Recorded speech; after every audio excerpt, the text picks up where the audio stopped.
En este viernes de la 19ª semana del tiempo ordinario, la Iglesia nos invita a reflexionar en el texto de Mateo 19, 3 al 12.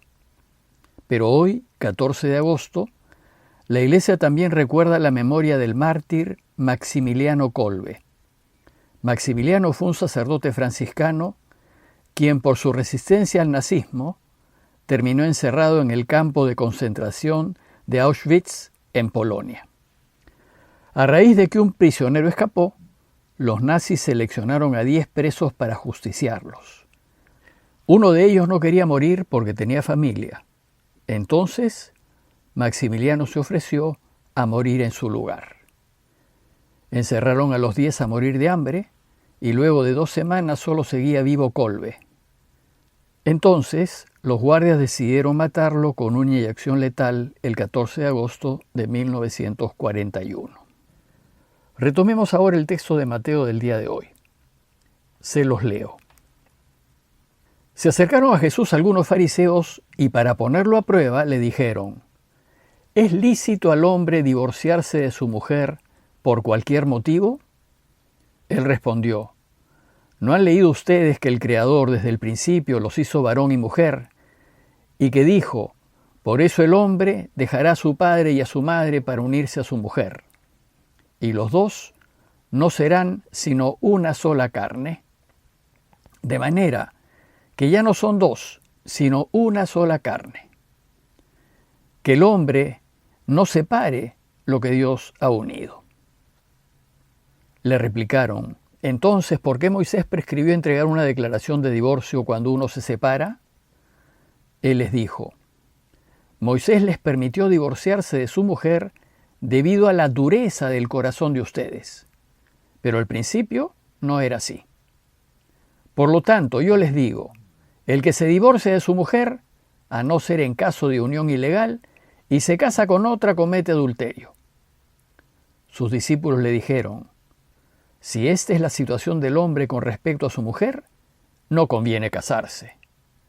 Y él les respondió: no todos entienden este lenguaje, sino solo aquellos a quienes se les ha concedido.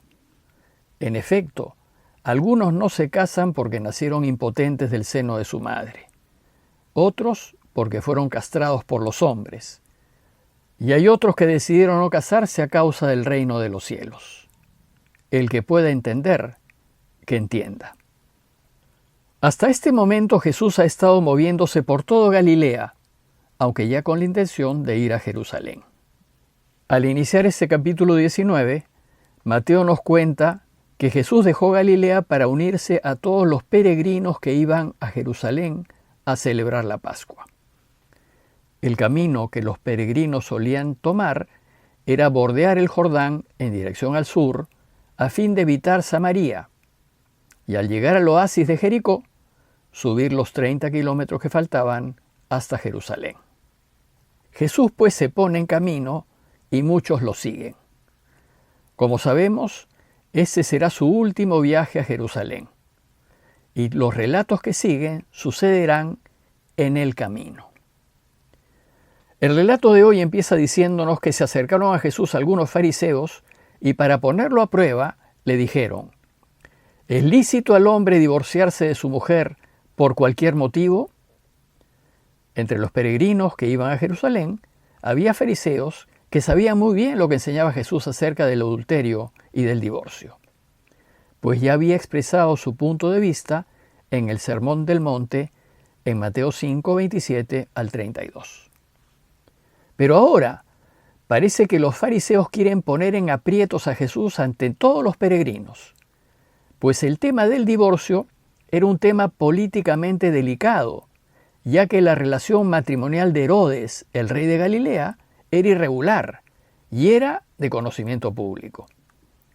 Y también era de conocimiento público que Herodes hizo decapitar a Juan Bautista por oponerse a su relación con Herodías.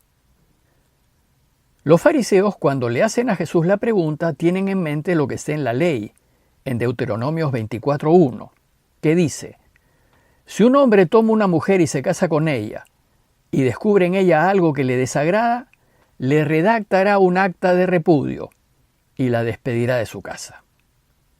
La ley de Moisés permite el divorcio si el hombre encuentra algo censurable en la mujer. Esta es una ley muy injusta para las mujeres, pues ellas no solo no podían pedir el divorcio, sino que a la menor molestia el hombre podría despedirla y ella quedaba desamparada. Ante la pregunta, Jesús tiene en mente otro pasaje de la Escritura, Génesis 1:27 y 2:24. Y los une y les dice: ¿No han leído ustedes que el Creador desde el principio los hizo varón y mujer, y que dijo: por eso el hombre dejará a su padre y a su madre para unirse a su mujer, y los dos no serán sino una sola carne? Jesús une estos dos textos de la Escritura para demostrarles que, según la voluntad de Dios, cuando una pareja decide libre y conscientemente unir sus vidas en matrimonio, forman una alianza indivisible que los hace una sola unidad. Por eso dice Jesús: ya no son dos, sino una sola carne. Recordemos que esta enseñanza de Jesús está dirigida a sus discípulos, a quienes desean seguirlo y a quienes desean vivir como Él lo propone. Este modo de proceder que exige Jesús supone que la pareja se casa por amor y solo por amor, y que no hay ningún otro interés subyacente, ni económico, ni social, ni nada. Supone además una recta intención de ambos y un compromiso de por vida, en las buenas y en las malas, en la salud y en la enfermedad, en la juventud y en la vejez, en la pobreza y en la riqueza. Por eso, entre sus discípulos, los que lo siguen, no tienen cabida aquellos matrimonios con separación de bienes. Y supone además una libertad que te compromete totalmente, que tu sí sea sí y que tu no sea no. Es decir, supone a una pareja que vive el camino cristiano con radicalidad. Cuando estos supuestos se dan, el vínculo es irrompible a los ojos de Dios. Por eso dice Jesús que el hombre no separe lo que Dios ha unido. Desgraciadamente, no todas las parejas se casan cumpliendo estas exigencias. Muchas se casan por razones distintas al amor, o donde el amor es una segunda razón. Se casan por seguridad, se casan por miedo, se casan por tener hijos, se casan porque se les va el tren, se casan para no estar solos, etc. Si uno decide casarse por estas razones, es imposible que el matrimonio resista. Desgraciadamente, hay muchas parejas que no son libres y que toman mal esa decisión. Si decidieron por una razón distinta que la del verdadero amor, entonces no podrán ser verdaderamente felices. También es posible que en una pareja uno haya querido seguir el camino de Jesús y el otro no. En ese caso, la Iglesia permite la separación. Pero volviendo al relato, ante esta respuesta inesperada de Jesús, los fariseos le dijeron: ¿y entonces, por qué Moisés nos prescribió entregar una declaración de divorcio cuando uno se separa?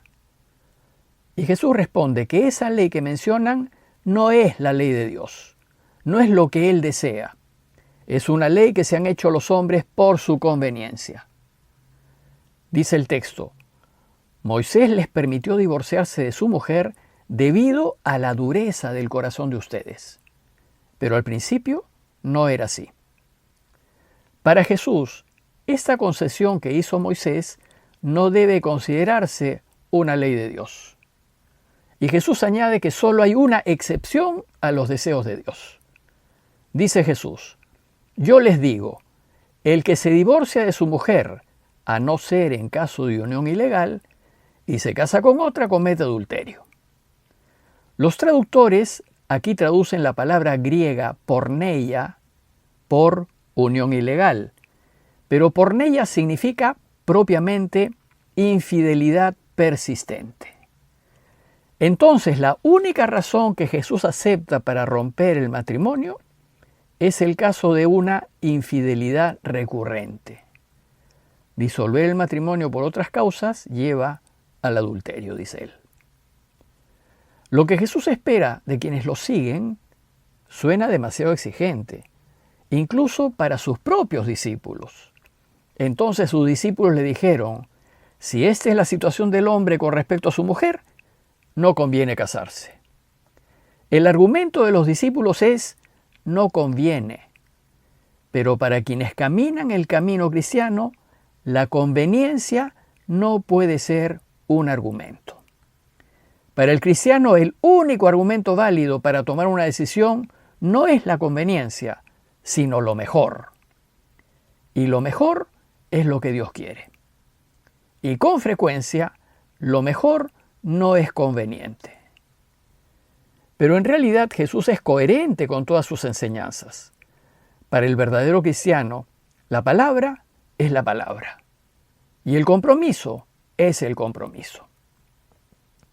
Por eso, antes de tomar esas decisiones serias que comprometen nuestro futuro, debemos pensarlo muy bien y elegir a la luz de la voluntad de Dios. Como la postura de Jesús va dirigida a los ciudadanos del reino, a aquellos que quieren vivir sus vidas de modo de permitir que Dios reine, no va a ser entendida por quienes viven atados a los valores del mundo. Por eso, añade Jesús, no todos entienden este lenguaje, sino solo aquellos a quienes se les ha concedido. Y estos son los que han decidido vivir para que Dios reine. Y a propósito del matrimonio, Jesús termina esta enseñanza diciendo: algunos no se casan porque nacieron impotentes del seno de su madre, otros porque fueron castrados por los hombres, pero hay otros que decidieron no casarse a causa del reino de los cielos. Es decir, hay algunos que no pueden casarse aunque quisieran, pero hay otros que, pudiendo casarse, eligen libremente no hacerlo. Este es el caso del mismo Jesús, quien eligió no casarse, no porque el matrimonio sea malo, sino porque su objetivo primero y principal fue que su padre reine. Si bien el matrimonio es muy bueno, sin duda mejor es que Dios reine. Y para que sea así, Jesús estuvo dispuesto a sacrificarlo todo, incluso la posibilidad de formar una familia. ¿Y por qué? Para quedar libre y poder jugarse la vida sin afectar a nadie y sin depender de nadie, en favor de lo que es justo, es verdadero y es bueno. Para terminar, los invito a considerar la importancia de tomar decisiones correctas. Considerar lo importante que es decidir lo que define nuestras vidas, como por ejemplo el matrimonio, a la luz de la voluntad de Dios, y elegir lo que a Él le gustaría que eligiese. Y segundo, en la lógica del reinado de Dios, entender lo que motiva el voto de castidad en la vida religiosa. Se trata de un sacrificio, de una entrega voluntaria, para, como lo hizo Maximiliano Kolbe, estar dispuesto a perder la vida por ayudar a Dios a reinar. Parroquia de Fátima, Miraflores, Lima.